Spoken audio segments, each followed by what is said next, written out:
Pues bien, estamos aquí con la doctora Sonia Torres Ornelas, que es catedrática de tanto de la Universidad La Salle como de la Universidad Nacional Autónoma de México. Se ha especializado en filosofía contemporánea y estética, y su libro, doctora, que ya se me olvidó, fue el nombre. Es Montajes entre filosofía y cine. Ok, es un libro que ya tiene, comenta la doctora, unos 4 años, ¿no?, de circulación, y en esta ocasión nos va a hablar la doctora de la relación entre filosofía y arte. Entonces comenzamos con una primera pregunta que que sería: ¿qué es la filosofía para usted? Bueno, cuando uno se plantea esta pregunta, que me parece que todos los filósofos se la han planteado, hay que ir hasta los orígenes de la filosofía. La invención de la filosofía, propiamente hablando, ocurre con la academia, con Platón. Y la comprensión de la filosofía parece haber variado mucho, la comprensión de la noción de filosofía parece haber cambiado mucho, pero se han conservado algunos rasgos.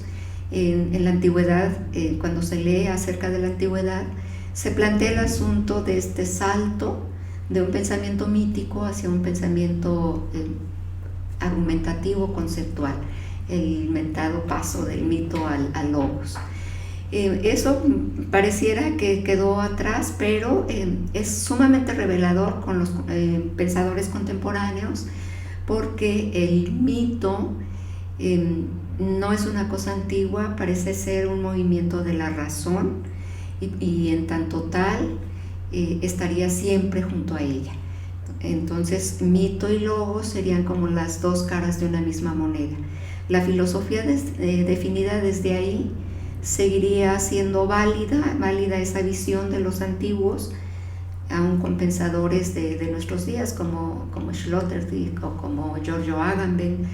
Se seguiría viendo como esa cuestión de que lo que piensa la filosofía básicamente es el problema del pensamiento, y el pensamiento tiene muchos matices. 2 de ellos son justamente la razón y el logos. Ok, una segunda pregunta sería entonces: ¿qué es el arte? Hay que ir otra vez a la cuestión de la filosofía para pensar qué es el arte, porque la pregunta por el arte surge en el ámbito de la filosofía. Platón, por ejemplo, no creía mucho en la poesía, no le gustaba tanto Homero, pero eso se debe a su planteamiento epistemológico, porque la teoría de las ideas que plantea exige romper con el ámbito de la doxa, con el ámbito de la opinión. ¿Por qué? Porque ella engaña. Y si tenemos en cuenta que el arte, que después se va a hacer la disciplina de estética muy tardíamente en el siglo XVIII, viene de la cuestión de la aiestesis, es decir, lo sensible. Y el proyecto epistemológico de Platón exige romper con lo sensible. Por lo tanto, estaría fuera, digamos, de la consideración filosófica o de la exigencia epistemológica o epistémica para Platón. Sin embargo, es ahí cuando ya se plantea la pregunta por el arte.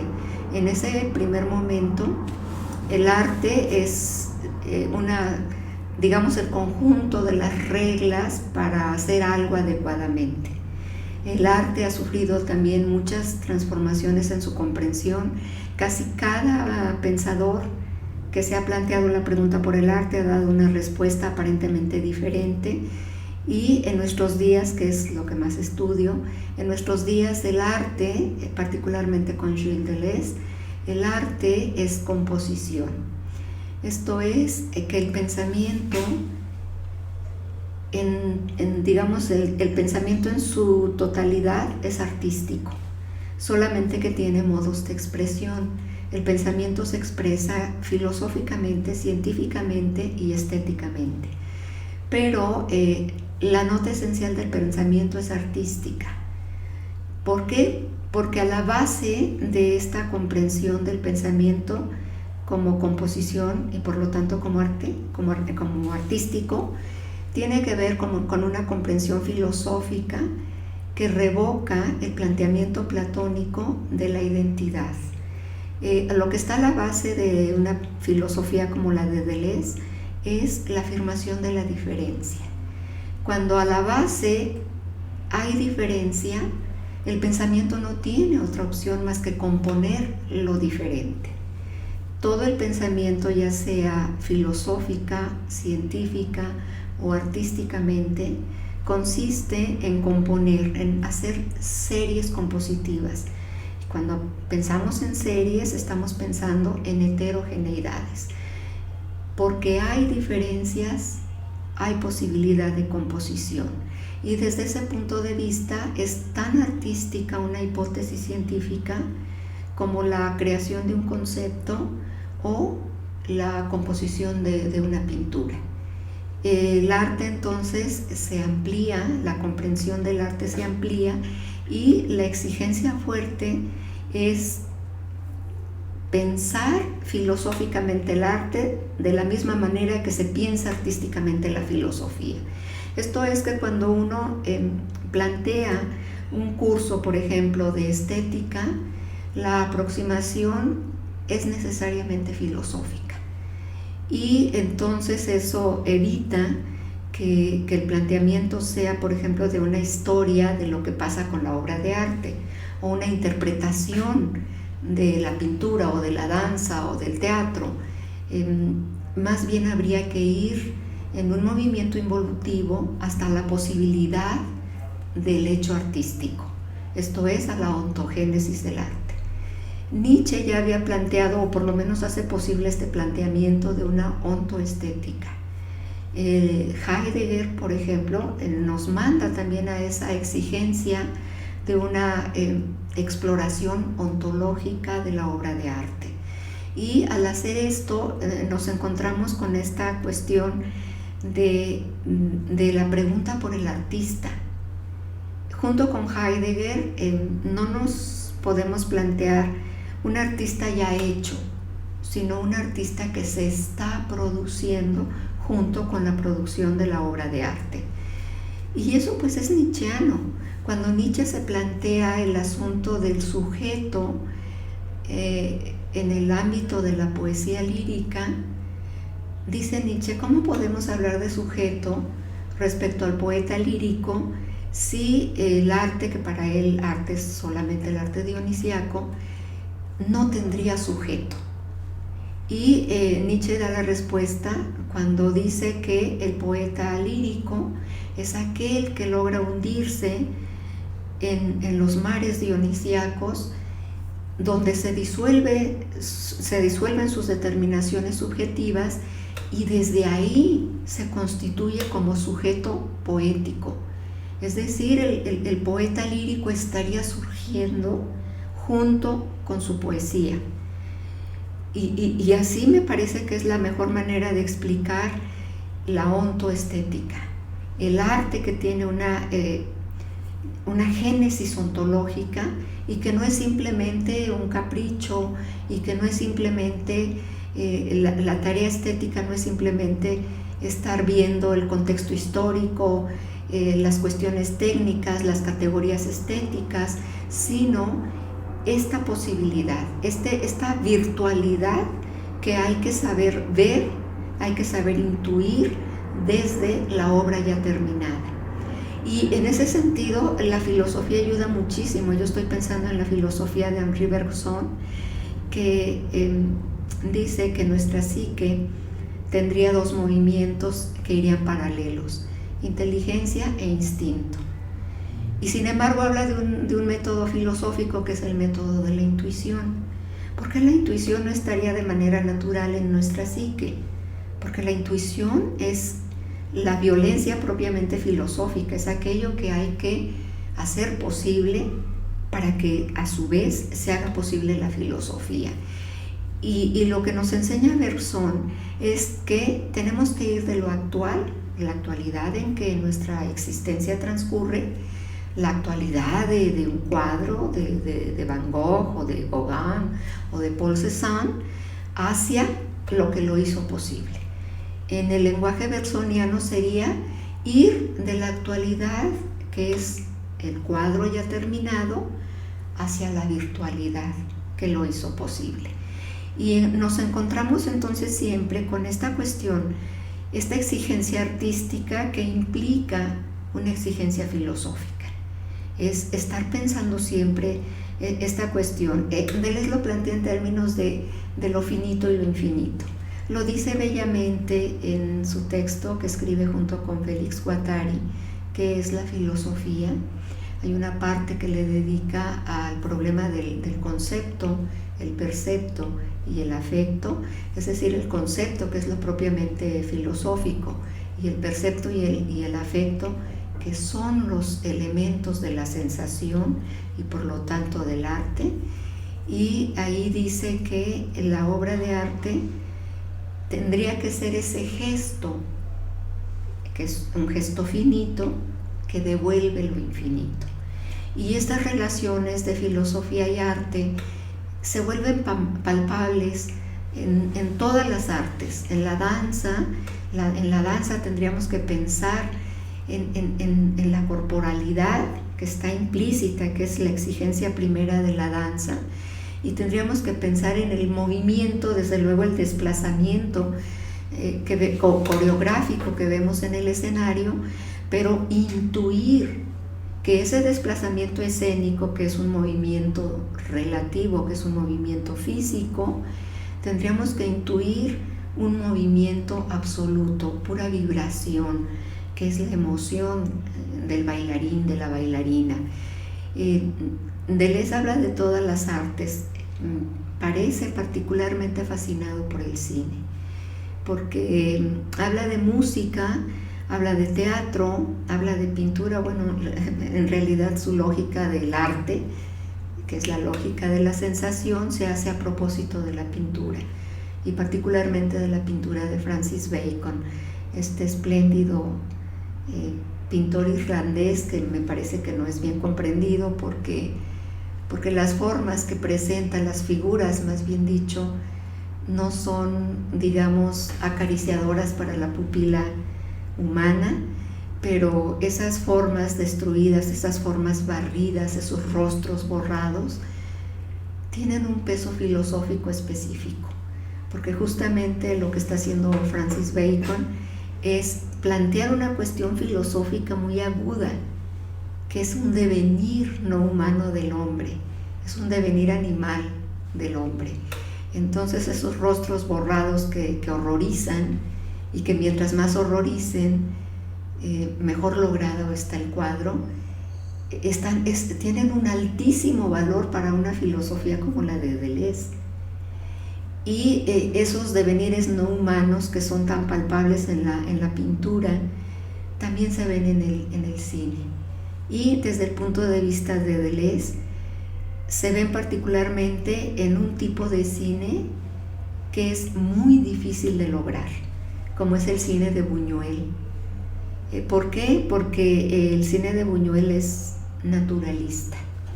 Y el naturalismo, si pensamos en el naturalismo literario, inmediatamente hay que pensar en Émile Zola, ¿no? Y pensar en la bestia humana. Y lo que presenta Émile Zola en literatura es precisamente esta conversión, esta bestialidad del ser humano, este desencadenamiento de esas fuerzas que ya no son fuerzas humanas. Y el cine de Buñuel tiene eso, tiene ese naturalismo, tiene esa fuerza, tiene ese poder de desbordar los ámbitos humanos en lo que el cine llama imagen-pulsión. La imagen-pulsión es buscada por muchos cineastas, grandes cineastas como un Luchino Visconti, pero no lo logra. Hay una película particularmente que llama la atención de Visconti, que es la de El Inocente, es la última película de Visconti, que es particularmente conmovedora porque tiene esa estética fina que es impresionista. Visconti fue discípulo de Jean Renoir, uno de los más grandes impresionistas del cine, y tiene esa estética suave, acariciadora, impresionista, pero tiene el trato naturalista.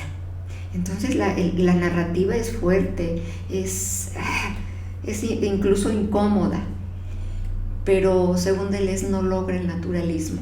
¿Y por qué no lo logra? Porque el naturalismo es cruel. En el naturalismo hay una violencia. El naturalismo quiere decir plantearse la realidad de los cuerpos. Y si pensamos la realidad de los cuerpos nietzscheanamente, los cuerpos son un teatro ateo, los cuerpos son inocentes, a los cuerpos no les llegan las éticas humanas, los cuerpos no se rigen por la moral humana, los cuerpos son desencadenados y eso es lo difícil de lograr, tanto en literatura como en el cine. En Visconti está, en esta película del Inocente, están esos temas, digamos, de matar a un bebé, a un niño, que es tremendo, que estruja, pero luego viene el arrepentimiento moral, e incluso esa cuestión, esa culpabilidad, ese estado de insoportable que lleva al protagonista a suicidarse. Ahí se terminó el naturalismo, porque el naturalista, el personaje naturalista, tiene que ejercer esa crueldad y permanecer en la inocencia, no dejarse atrapar por la culpa y no ir hasta la expiación, como en el caso del suicidio. Por eso es tan difícil de lograr. Y resulta entonces que el cine de Buñuel se le suele interpretar como surrealista, pero son visiones cortas. ¿Por qué? Porque desde luego que hay elementos surrealistas en Buñuel. Utiliza elementos oníricos de una manera genial. Hay que pensar en El discreto encanto de la burguesía, que llega al punto en que nos mete en un sueño, pero en unas transiciones tan sutiles que nosotros como videntes, como espectadores, suele decirse, no sabemos si es la realidad de la película o ya es el sueño dentro de la película. Y su genialidad es tanta que estamos en un sueño y nos mete en otro sueño, es decir, el que está en el sueño está dormido y está soñando. Y nietzscheanamente lo podemos leer como un juego de máscaras. Detrás de una máscara, otra máscara. Sin casi darnos cuenta que ya la realidad de la película es un sueño. Y pocas veces se lee a Buñuel con esa profundidad. Me parece que Deleuze está una lectura incomparable. Hay muchos textos sobre Buñuel, se hacen muchos coloquios sobre Buñuel, pero se quedan en esa lectura de que hay el surrealismo de Buñuel. Y bueno, en el libro que tengo de cine, junto con Deleuze, como discípula de Deleuze, que bueno, que no me puede corregir, que no me puede decir discípula, en fin, en ciernes por lo menos, vamos hacia otro lado. Enfatizamos en ese carácter que implica una cuestión filosófica bien fuerte, porque es una lectura del tiempo y es la lectura de un cronos profundo. Esto es un presente cosmológico, puesto que la imagen pulsión nos sitúa en la realidad de los cuerpos. La temporalidad con la que nos encontramos es ese tiempo cíclico, ese eterno retorno cosmológico, que ese mundo originario que se decide en mundos derivados, es decir, en tiempos, en derivas temporales, y ahí está la relación del arte con la filosofía, o la lectura filosófica que se le puede hacer al arte. Y se puede pensar eso a propósito del cine, a propósito de la música, ¿no? Alguien como Nietzsche que nos dice que el arte inmediatamente dionisiaco es la música. Desde luego no cualquier música. Nietzsche estaría pensando que las coordenadas de la música europea pues no serían dionisíacas sino apolíneas, ¿no? Sería un arte bello, ¿no? Un arte ingenuo, la música clásica, la música europea. Y el propio Nietzsche cae en la trampa, digamos, el Nietzsche joven, el Nietzsche de 26 años del nacimiento de la tragedia, estaría pensando que la música de Wagner, que la ópera wagneriana, sería dionisíaca, ¿no? Porque sería algo así como una puesta en escena de la tragedia ática.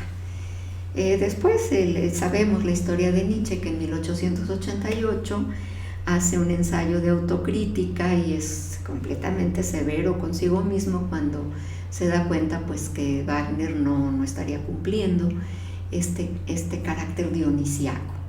Pero en fin, digamos que, aunque no lo dice Nietzsche, pero yo estaría pensando que el jazz, bien comprendido, el jazz, esta raíz negra del jazz, este surgimiento del jazz, en una lectura que revoca la lectura de Adorno, porque Adorno cancela el jazz. Adorno dice: el jazz no cumple con las exigencias de la música clásica y por lo tanto es música popular y no sirve. Yo tengo una lectura diferente del jazz y yo diría que el jazz, si Nietzsche lo hubiese conocido, diría que es música dionisíaca, porque la base del jazz es rítmica y la nota esencial del jazz es la improvisación. Entonces me parece que a Nietzsche le hubiera encantado el jazz. Y yo creo que el jazz, en una lectura nietzscheana, es dionisíaco, ¿no? Pero bueno, más allá de eso, más allá de aventurar esta hipótesis, hay música que tiene unas lecturas filosóficas muy interesantes, como es la música que va más allá de la dualidad y de la tensión de lo tonal y lo atonal, porque llega un punto en que se inventa la música atonal y pareciera que es la gran liberación de la academia en el mundo de la música. Junto con Deleuze no resulta suficiente, porque lo atonal queda todavía dentro de la lógica de la tonalidad, del tonalismo musical. Y en la música se desborda cuando Schoenberg descompone el piano, cuando él comprende que el silencio no es lo opuesto a la música, sino que es inseparable de la música.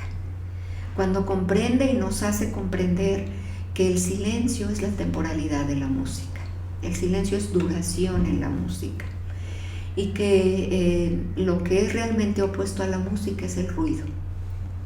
Y a partir de Schoenberg vendrán discípulos. Su discípulo inmediato es John Cage, que no solamente descompone el piano, sino que tiene esa experimentación maravillosa con una sinfonía que va a llamar 433 y que consiste en que está la orquestación tocando normalmente y de pronto hay una indicación del director para que la orquesta se quede en silencio 4 minutos con 33 segundos, y lo que quiere John Cage es mostrar que el silencio no existe, porque en la sala de conciertos lo que acontece es el desconcierto. Los asistentes primero piensan que así es la obra, ¿qué pasó? No se están preguntando.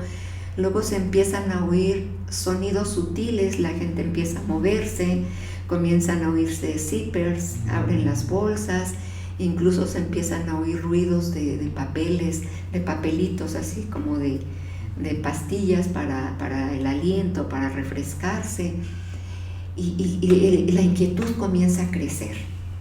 Y en eso pues ya transcurrieron los 4 minutos con 33 segundos y el director de orquesta vuelve a dar la indicación para que continúe el concierto y ya se termina.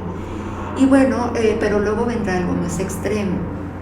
Viene su obra 000, ¿no? Entonces la gente compra su boleto, muchos ya sabemos a qué vamos. Yo tuve ocasión de estar en un concierto en Nueva York y bueno, no estaba dirigiendo John Cage, pero era su obra.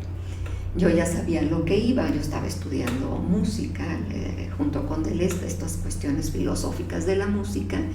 Yo sí sabía, pero de todas maneras resulta experimental ver la reacción de la gente. Y nos sentamos todos en la sala, entra la orquesta, se instala y comienzan a pasar los minutos y ni un sonido se emite. Y pues la gente en la sala comienza a inquietarse, la inquietud va creciendo, ahora sí que va increciendo, y el ruido, y de pronto se llena aquello de ruido, hasta que empiezan ya los reclamos, y no pasó nada, porque no hubo ni un sonido, pero el concierto lo dio la audiencia. Bueno, ¿qué pasa ahí? Hay una descomposición del tiempo. Esto es, en la música hay una lectura específica del tiempo, y es un enorme músico que se llama Pierre Boulez. Él plantea un tiempo pulsado y un tiempo no pulsado, que filosóficamente quiere decir un tiempo medido cronológicamente y un tiempo que escapa a toda medida. Y se le pueden dar muchas lecturas filosóficas. Yo pienso inmediatamente en Bergson. Bergson habla de la duración real. El tiempo, el único tiempo para Bergson es la duración. Y plantea la duración como aquello que está en continuo, que es continuo, que es un flujo, que es una continuidad incesante, y que cuando se detiene esa continuidad son detenciones arbitrarias. Es decir, cuando medimos el tiempo es arbitrario, y que nuestra existencia estaría transcurriendo en la arbitrariedad, en detenciones arbitrarias, en tiempos pulsados. Nuestros tiempos son pulsados. Las clases, damos clases 1 hora con 30 minutos o 2 horas o 3 horas, es tiempo pulsado. Y el tiempo no pulsado está ahí transcurriendo secretamente, inconscientemente. Eso no lo podemos detener nunca.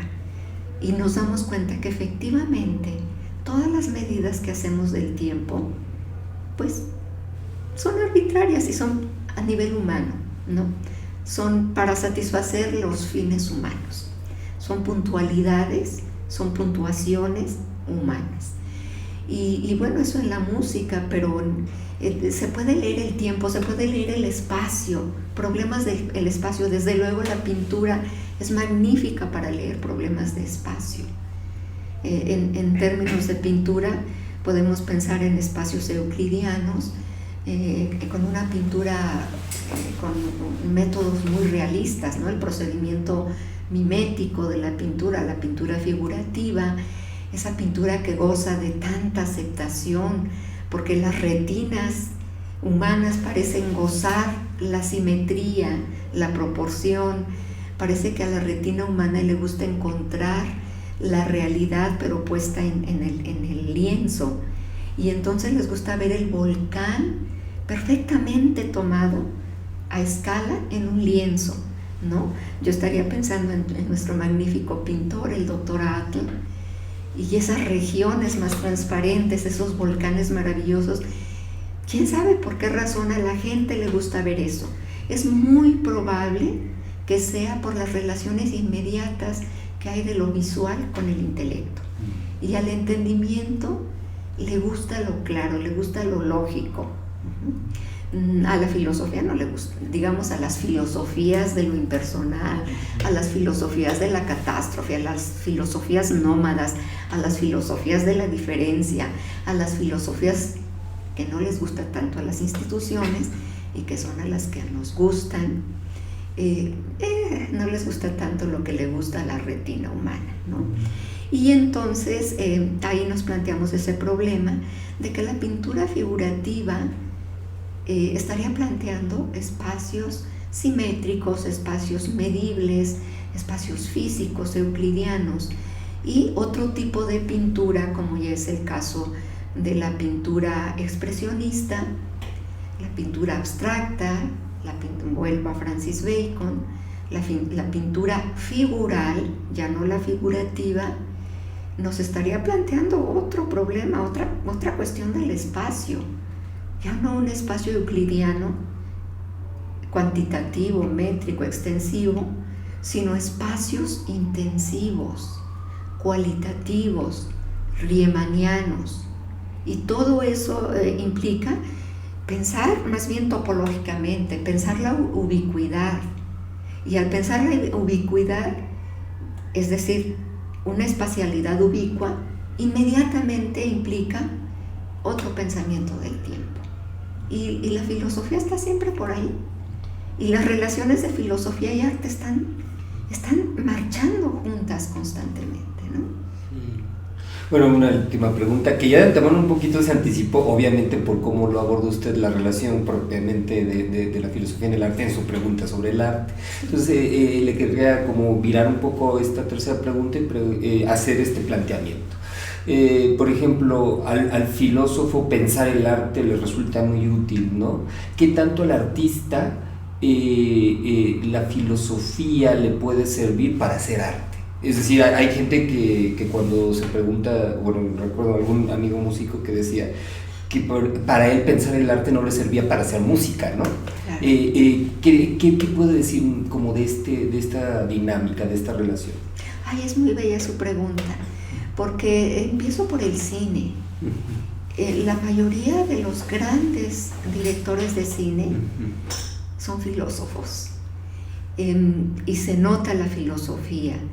En Godard, por ejemplo, casi en todas sus películas hay referencias directas a filósofos, ¿no? En Elogio del Amor, por ejemplo, hay citas expresas de Berzón.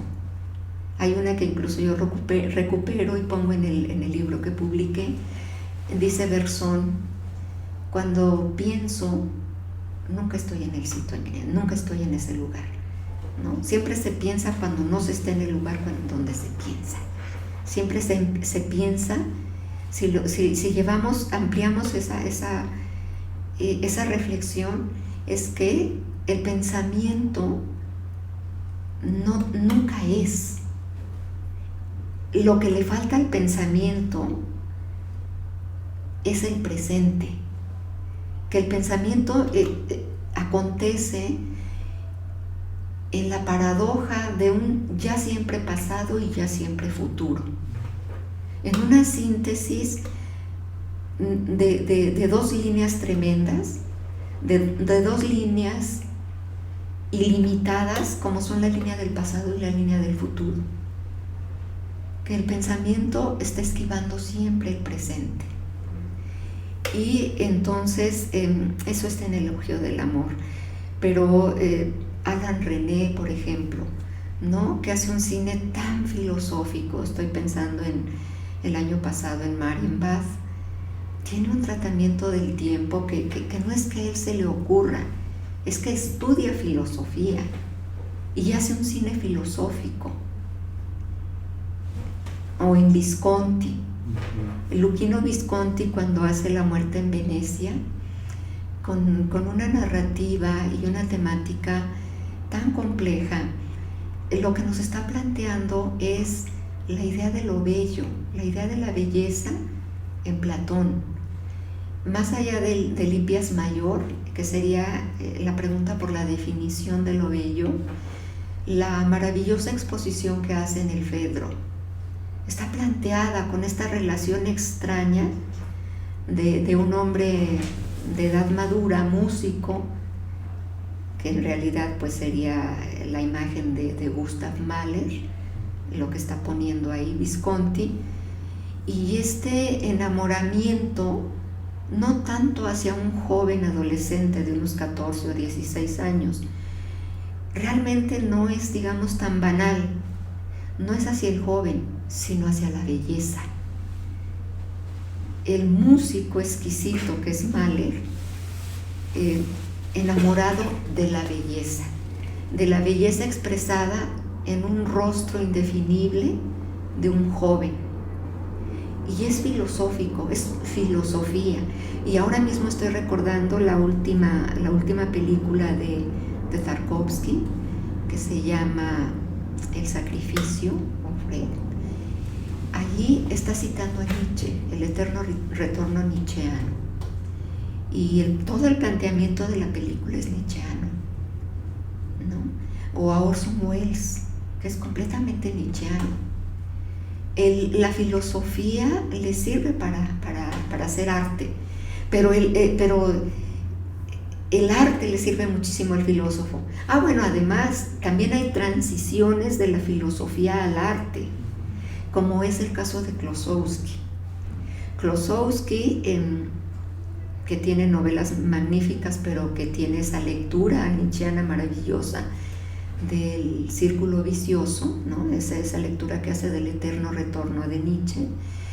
Y Klossowski llega a un punto en el que, en un gesto nietzscheano, también guarda silencio. Pero el silencio de Klossowski no es como el encierro de Nietzsche. El silencio de Klossowski es la pintura. Y tiene una pintura maravillosa, Klossowski. El final de la vida de Klossowski es la pintura. Entonces va de la filosofía al arte, ¿no?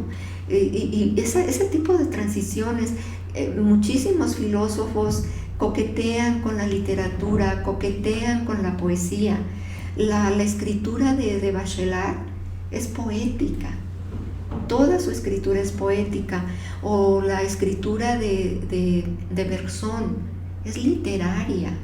Tan lo es que le otorgan el Premio Nobel de Literatura en 1927, sin tener ninguna novela, y es por su estilo literario, es por la belleza con la que trabaja el lenguaje, ¿no? Entonces, hay un enamoramiento, hay casi una fatalidad de filosofía y arte, y una fatalidad en el sentido de un amor fati, un amor fatal entre filosofía y arte que uno agradece. Nosotros formados en filosofía, que tenemos que pasar por los áridos terrenos de la lógica, ¿no? Tan necesarios para darle estructura al pensamiento, tenemos los oasis del arte. El arte nos da lugares para pensar, porque me parece que la filosofía no tiene ni la autoridad ni el derecho para hacer lecturas del arte, como para decir la última palabra sobre el arte. No, la filosofía va al arte como un lugar muy amplio, muy fecundo, para pensar desde ahí, no para dar juicios sobre el arte. La filosofía no puede dar juicios sobre el arte, se piensa desde el arte. Muchas gracias, doctor. Al contrario, un placer.